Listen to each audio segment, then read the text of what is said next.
வணக்கம். Welcome to அழகி channel. வாங்க இன்றைக்கி நம்ம வீட்டில் என்ன ஸ்பெஷல்னு பார்க்கலாம். இங்கே பாருங்க, உருண்டை குழம்பு வச்சுருக்கேன்.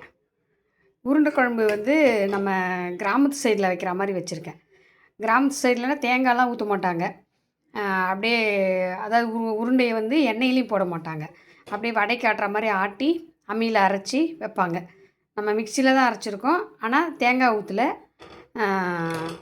எண்ணெயிலையும் போட்டு எடுக்கல உருண்டையை. ரொம்ப டேஸ்ட்டாக இருக்குங்க இந்த குழம்பு. புளி கூட நான் ஊற்றல இன்றைக்கி. ஏன்னா புளி ஊற்றினா எனக்கு அவ்வளோவா பிடிக்காது. அதனால் நான் புளி ஊற்றல. நிறைய பேர் புளி ஊற்றி வைப்பாங்க, அப்புறம் தேங்காய் அரைச்சி ஊற்றி வைப்பாங்க, அதுக்கப்புறம் எண்ணெயில் போட்டு எடுத்து வைப்பாங்க உருண்டையை. நம்ம அது மாதிரிலாம் இன்றைக்கி எதுவுமே செய்யலை. சிம்பிளாக சூப்பராக வச்சுருக்கேன். ரொம்ப டேஸ்ட்டாக இருக்கும். இது வந்து தோசை இட்லிக்கெலாம் கூட ரொம்ப நல்லா இருக்குங்க. வாங்க சாப்பிட்லாம்.